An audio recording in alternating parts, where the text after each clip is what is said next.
You don't have to be a horror film buff to know the legend of Freddy Krueger and the nightmares he visited on Elm Street. A face that would haunt children before they went to sleep, and while they slept, too. In the Isle of Jersey, a mask-wearing maniac with nails protruding from his clothing incited his own kind of horror, luring children from their beds.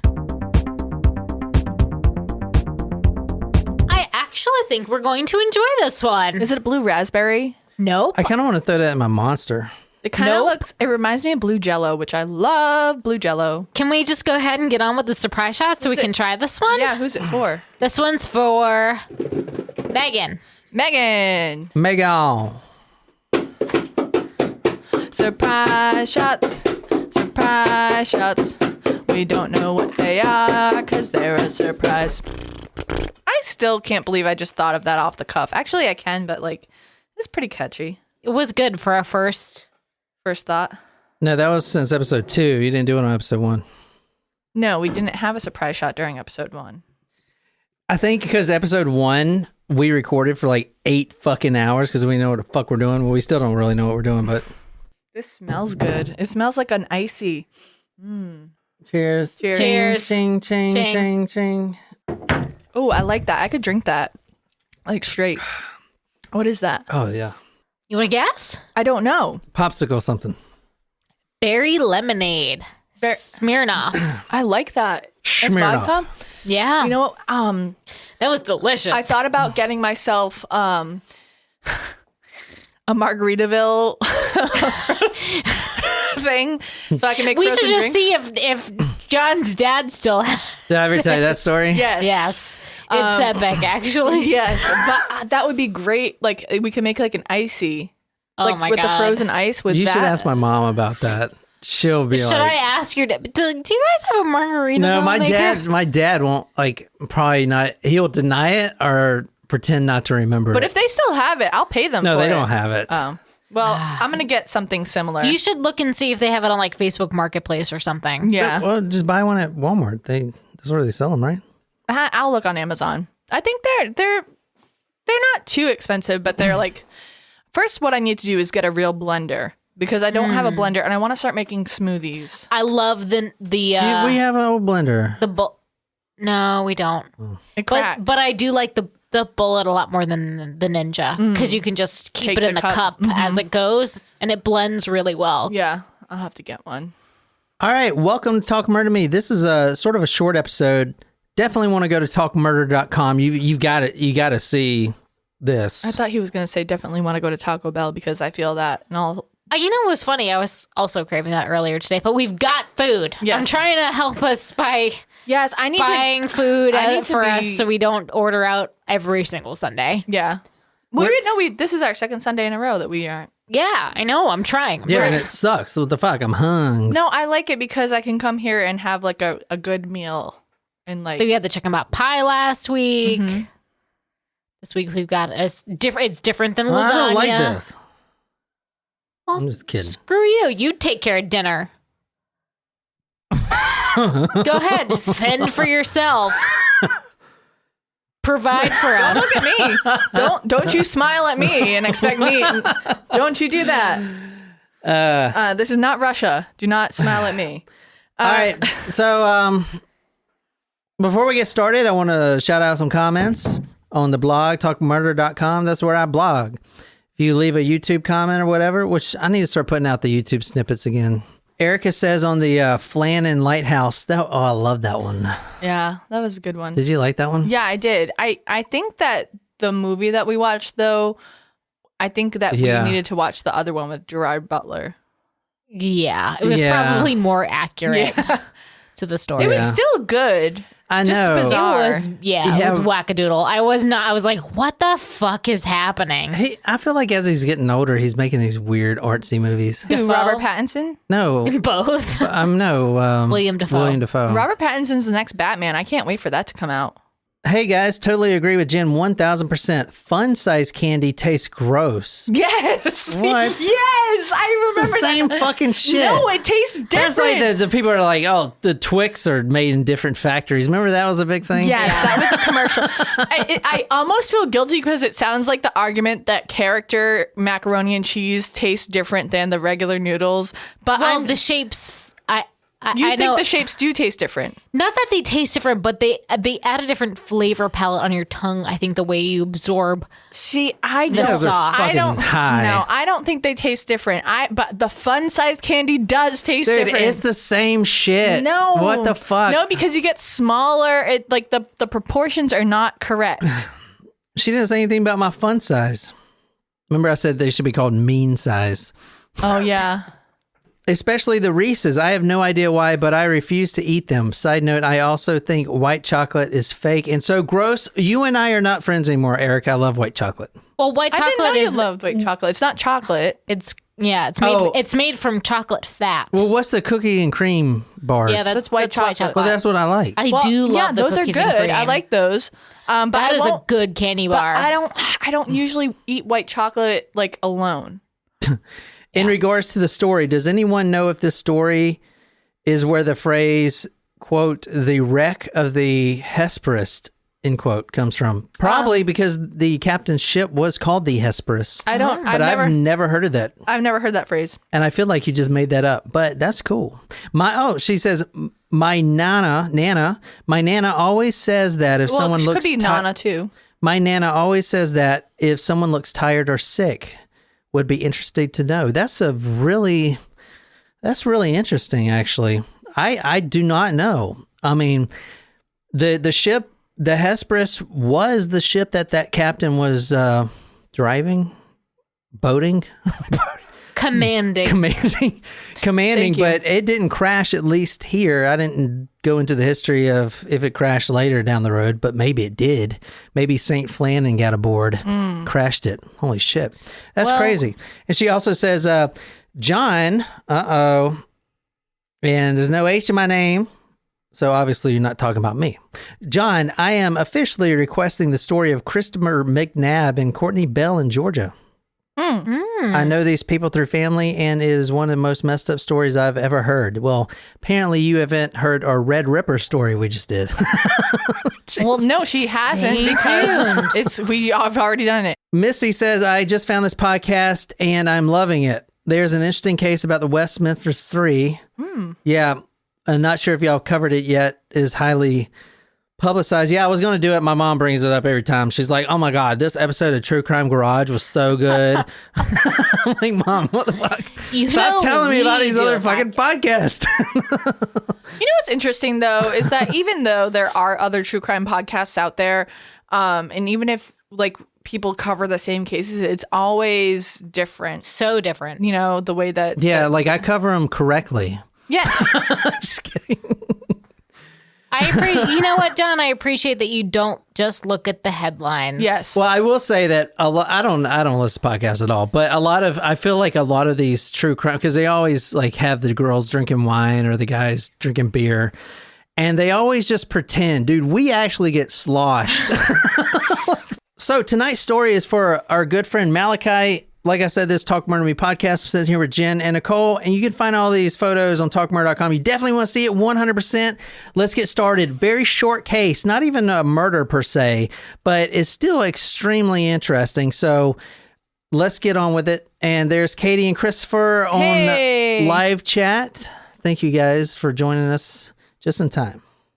Now, this is, you don't have to read this, but we'll read the headline there.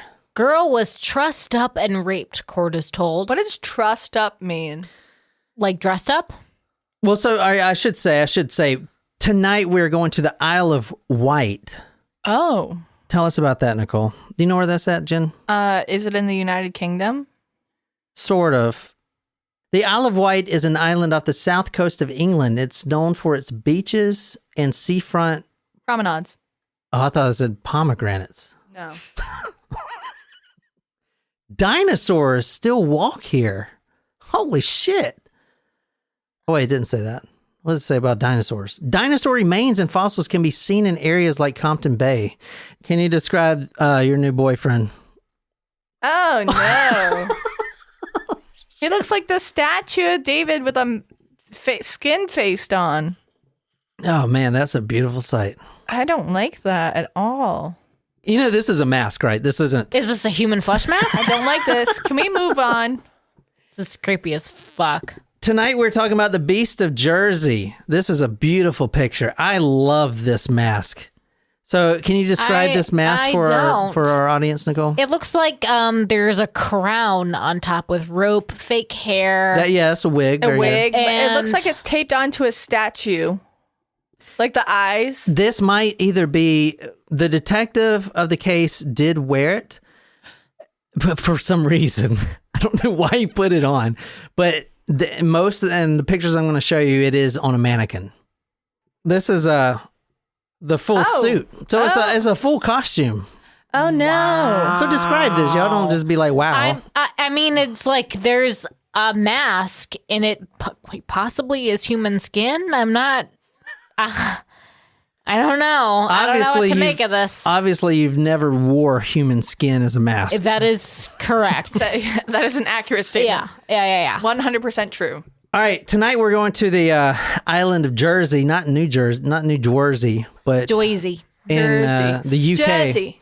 The UK, the island of Jersey. No, the island of Wight. The island of Wight. Like I said, this is a very short episode. There's no information besides the book that the guy... So it's a guy that got arrested for wearing this. And when he was arrested, his wife found out that he's been, for the last 15 years, has been a rapist, a serial rapist. So this is a serial rapist. He's a serial rapist who wears this. Yes. While he rapes?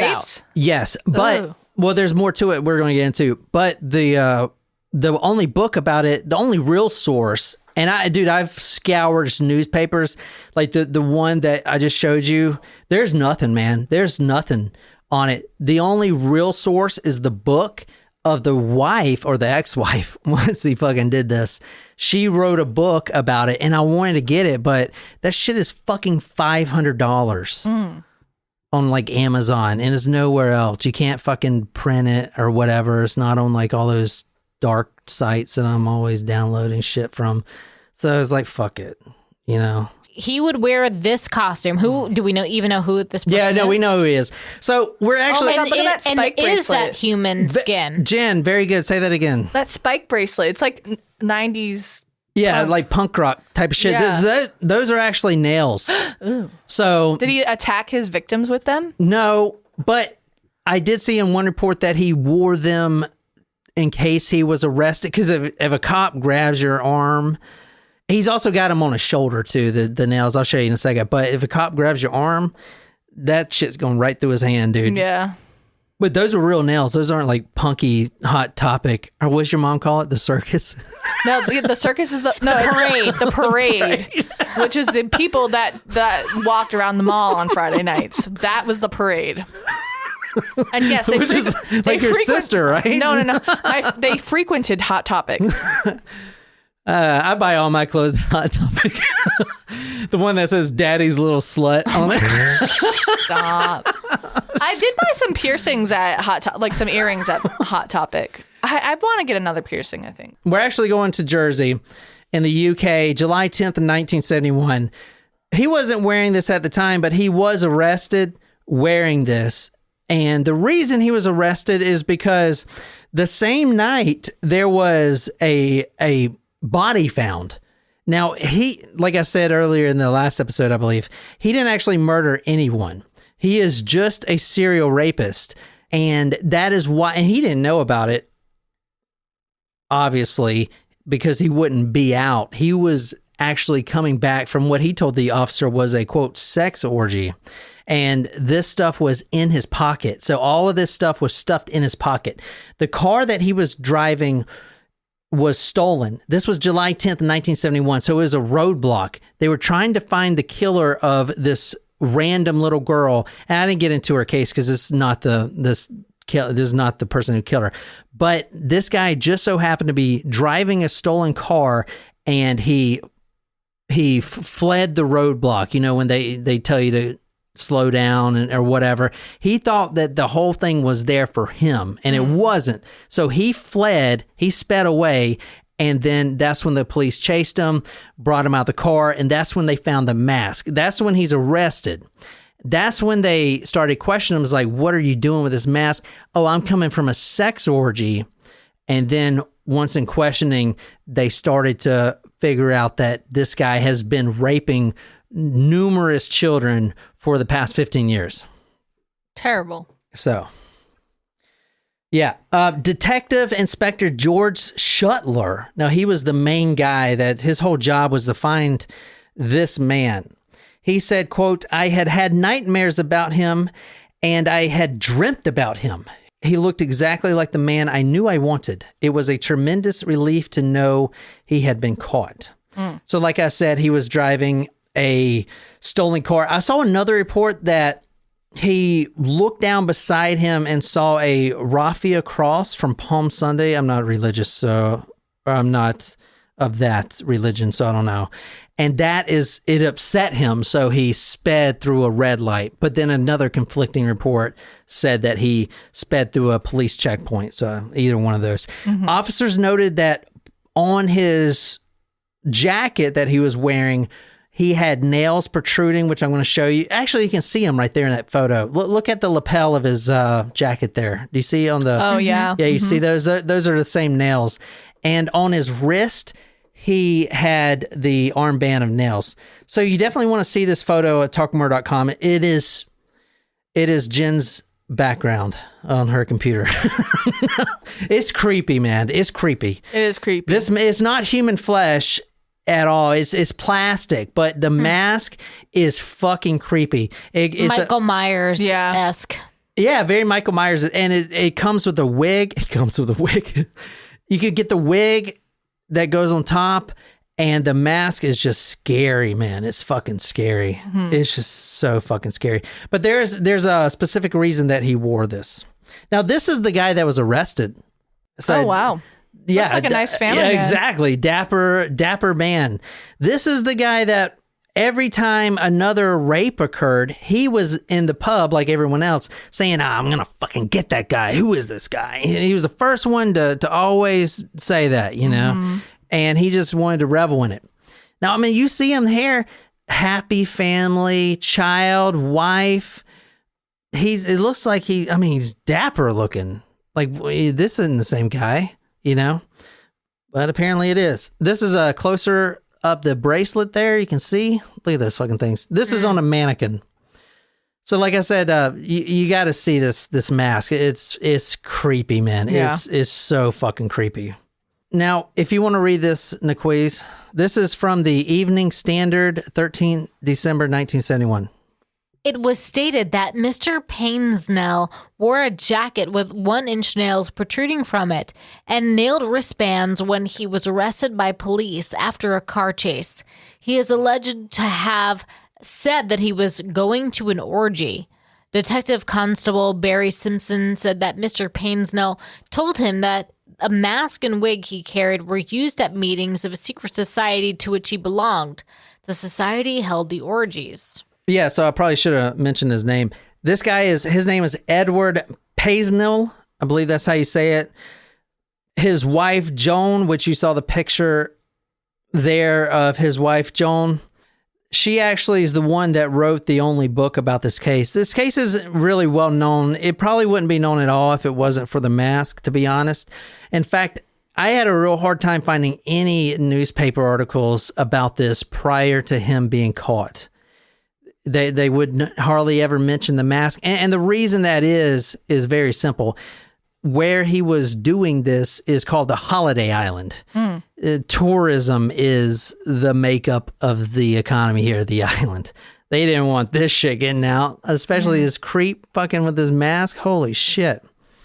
He lived with his wife, Joan. They actually took in orphan children together. So the one photo you saw was an orphan child.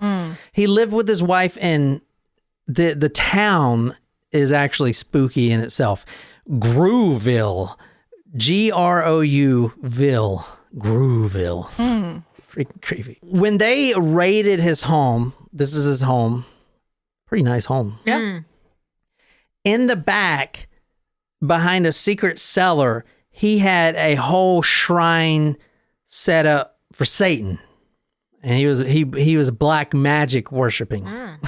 Wow. So about the black magic thing, when he saw the cross, and this is from the Daily Mirror, it says that when confronted with a cross made of raffia, Paisnel's eyes bulged, his face turned red, and he started shaking and chuckling. Paisnel is alleged to have said, quote, "Our master would laugh very long and hard at this. I'm not afraid of the cross.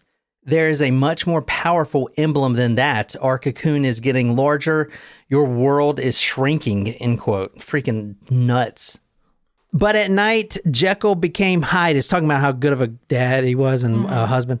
He would worship at his black magic shrine, then set off to seek his next victim, end quote. That's from the Sydney Morning Herald, 1st December 1971. The whole span of the rapes lasted for a decade, an entire decade. And do you want to know how he did it? Because it is fucking creepy to shit out. He claimed that he is the direct ancestor of, and I heard this guy's name before, but I'd never done his story. It's one of those, Eldon stories or whatever, olden stories. Baron Gilles de Reyes. He was he lived in a castle. It's one of those old timey stories, but it was true. This guy de Reyes lived in a castle, and he murdered over 1,000 children for pleasure. This guy claims he's the direct descendant of him. So he felt like that gave him like ability and authority to do his crimes. Exactly. Now the kids were the ones that they were the victims, and I'm going to tell you exactly how he would do it. He would put the mask on after he drove to a victim's house, park a little bit away, put his getup on, his whole kit and caboodle, the whole thing you see here. He would climb in the window just like a fucking fairy tale. He would take a nylon rope. Literally, he would take it out of his pocket. It was already looped. He would wrap it around the sleeping kid's neck. Oh, no. This is how he did it. He would wrap it around the sleeping kid's neck and then pull him, drag him all the way back out the window and back to a secret location where he would rape them. Then he would drag them back like pulling a pig that's, in Scotland, you got the sheep or whatever, and you're pulling it just like that. And the kids would follow because they would think that this was like, in an 8-year-old's mind, fucking crazy. Think about seeing this motherfucker. You wake up at 3 a.m. and that's the first thing you see. And then there's a nylon rope attached around your neck. And he's not saying anything. He's just kind of tugging. And you just follow him. Fucking goddamn nuts. One 15-year-old victim said that after she had been dragged away, quote, "I couldn't breathe, and he told me not to scream. Then he put a rope around my neck and pulled me to my feet," end quote. In one terrifying incident, this one mother and daughter recalled him coming into their home with the mother. She had a 14-year-old daughter, and she says, quote, "I heard somebody in the living room. A man appeared and grabbed me. He was gagging her. He tied her hands as he was gagging her." Now he's talking about the mother here. The daughter runs to the bedroom, and then she actually comes out because the mother keeps screaming. The daughter runs outside. The mother escapes, barely. Quote, "I ran down the lane calling to her," she said, "but it was useless." The mother runs to a neighbor's home to get the police. She gets back to her home, and she was there, and her daughter was in the home, and she said, quote, "I've been raped, but thank goodness, mother, you're alive," end quote. That's freaking nuts. Right when this happened, and this is a very small little island, there was a man, and this is the man here. His name is Alphonse Gastelos. He was cleared immediately, but he's very eccentric. And the townsfolk immediately thought this was the guy. It is a very small island. Right. Very small. So they immediately think this is the guy doing it. Now, they can't even really prove, besides the rape test and stuff like that, the guy's wearing a mask or whatever. They're just hearing what their 8-year-old kids are saying. Oh, there's this guy that took me out in a mask. I don't know if I was dreaming or not. Like, it was just, like in a fucking fairy tale. Anyway, the townspeople got together. They thought this guy was doing the crimes. He was actually cleared. He had a complete alibi. He was cleared right after the first two happened. But he was harassed by his direct neighbors and everyone in the town. They threw rocks through his window. They would threaten him. So this guy, he said that he was called the, quote, loneliest man in the world. He goes to a very small, it's a rock. And I'll show you a picture of it. It's a private island. It's a half-acre rock. And he lived there for 10 years without any house or without anything. He just picked up and took in his rowboat and moved to this rock. And he lived there, and he almost died plenty of times, but he would not come back to his house, even though he was cleared. Even after this guy was caught, he didn't come back. But anyway, if you want to read this. The strange, stocky little character had just survived his 9th winter nightmare as the only inhabitant of the Ecker House, a rocky crag jutting out of the heaving seas 8 miles from Jersey, almost midway between here and the French coast. He fled there in 1961, scorned, then condemned by frightened, suspicious, and angry Jersey people, he claims. And even though all Jersey now knows that Alphonse is guilty of nothing more than eccentricity, and many would welcome him back to his homeland, he refuses to return. I shall die here in peace, away from the wagging tongues, he says. Yeah, so Sydney on live chat says, damn, how eccentric do you have to be accused of those crimes? Apparently, they were going to freaking slaughter this guy. He would not come back. He was living on a half-acre rock. This is in the fucking and there were winters that went by where he almost died. It was so fucking cold. There's no food out there. He would have to catch fish. Like, this dude just fucking got in a rowboat and said, fuck it. Y'all don't believe me? I'm out of here. And I think he did that because they would fucking slaughter him. Life out here has been good to me, he says. I had a heart attack about 16 years ago and didn't expect to last another year. But I slowly recovered and now I'm in good health. That's because there are no doctors out here to give me pills that only deceive you and make you think you're recovering. Then there's the fresh air and the peace. Nobody to bother me. No, I've nothing to complain about except perhaps the weather in winter. There are 50-foot waves, howling winds, and freezing temperatures. I almost froze to death that first winter. That was because I hadn't thought of an adequate eating system. What do you think? So this guy basically over a span of a decade would rape little children. He was known as a Bluebeard. That's what a Bluebeard's called. Oh. I didn't really know that was the actual word. We actually discussed that before, but apparently this is what a Bluebeard is called, is someone that does this. So, I mean, honestly, there's not a lot on this case. It's more the fucking mask, to be honest. And honestly, I want to read the book, but I'm not because it's... Does anyone want to gift us this book? No, because I don't even know if... Like, there's like one copy on fucking Amazon. Who even knows if that's like even real? Yeah. I don't know. Maybe I'll go to the local bookstore because I definitely want... Or a library. Yeah, maybe. But the wife wrote the book, but as far as, so I use newspapers, and that's about it for what I use. And honestly, a lot of the newspapers weren't even from the UK because those don't exist for some reason. I think they were just trying to cover it up and keep quiet.